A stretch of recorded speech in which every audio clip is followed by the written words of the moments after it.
Hi everyone. So the next topic that we are going to look at is measuring and forecasting the weather. So our learning intentions for the topic is you're going to be able to name the different conditions recorded to produce a weather forecast, and you'll be able to name and describe the different instruments used to measure these conditions. Well, what is weather? Weather is the state or condition of the atmosphere at any time. It includes mainly temperature, pressure, rainfall, wind, humidity, and sunshine, and we'll be looking at those in greater detail later on. It's important to note that meteorology is the study of weather. Okay, and how it all is, how we get this image that we mainly see when we watch the weather forecast on the news or we hear it on the radio. So the information, it's gathered by a satellite and it goes to what's called a weather station, and it is sent to computers at the headquarters. For Ireland, it's Met Éireann and the Irish National Meteorological Service in Dublin. And then this information is then processed in the computer and the weather forecast is made out. And then how we get this information is through our TV or radio, or we can check the internet as well. I would like you to watch this video. The link, as you can see, is down below. It's very informative. So what it is this lady, she is a meteorologist, and she shows you a breakdown of how we actually can read the weather forecast that we see on the TV. These are the main reasons why weather forecasts are really important. Other reasons why that's not included on the slide can include, so say families planning day trips to the seaside, or if you wanted to go for a hike up in the mountains, like you'd need to know if there's sunshine or dry weather, because if it's forecast to have lashings rain, you're not going to go. As mentioned here, we need the weather forecast for farmers who are planning, the cutting of silage or harvesting of grain. They need dry weather.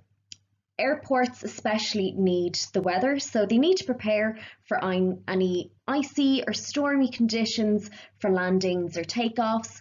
They can ensure that they have snow plows or salt and de-icing fluid ready as well. We have our fishermen. They need to know the dangers posed by storms so that they're not caught too far out of the sea. We've got events such as football matches or horse racings are affected by bad weather, especially in winter, because the supporters can't travel and players or horses could be injured in these bad conditions as well.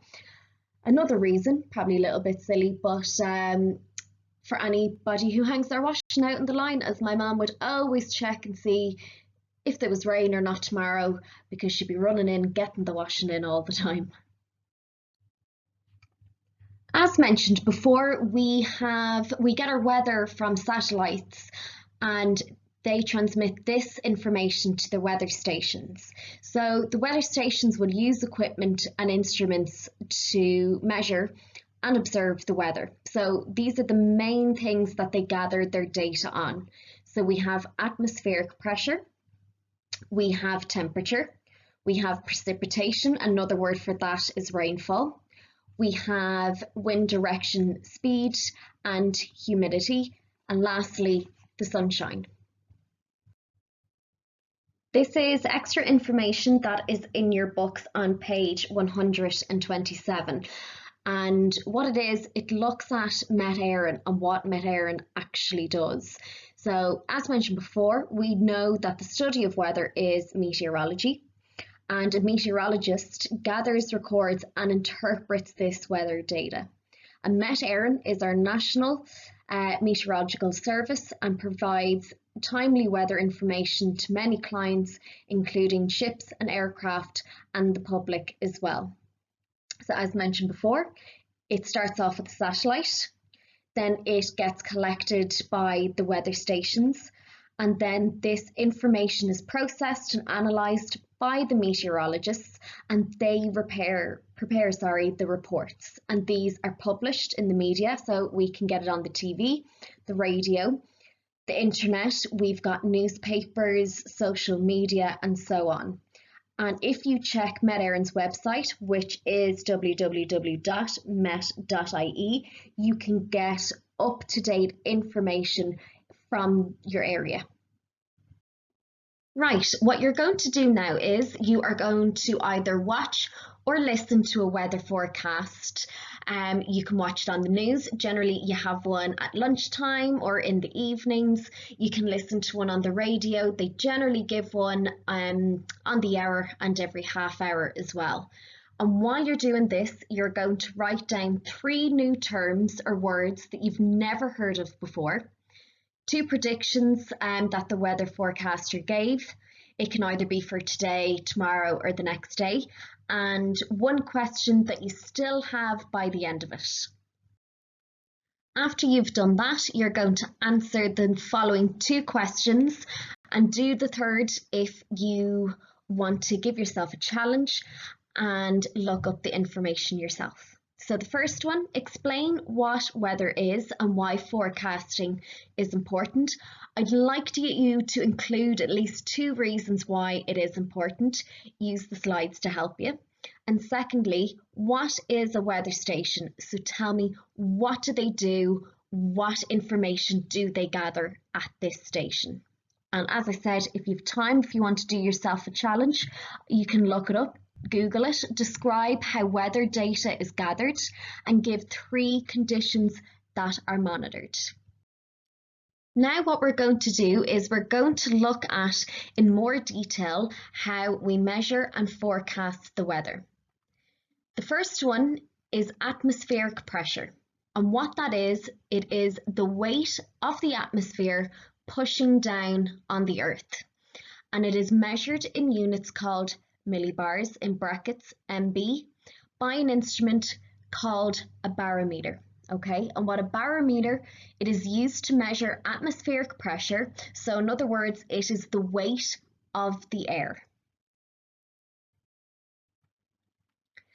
Now we're going to look at atmospheric pressure on a map, a weather map, okay? And if we see on the right side, we see the lines.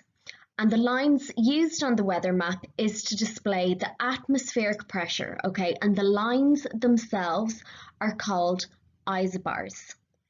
H is used to show areas of high atmospheric pressure, and L, which is the opposite, it is used to show areas of low atmospheric pressure.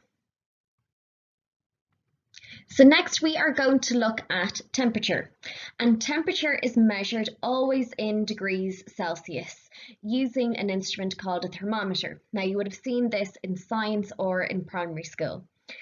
Now with weather stations, they use what's called a maximum and a minimum thermometer, and how this works is as the temperature increases, the mercury in the thermometer expands and pushes the marker up the tube on the maximum side. And as the temperature decreases, the marker rises up the tube on the minimum side, and the markers remain at the lowest and at the highest points.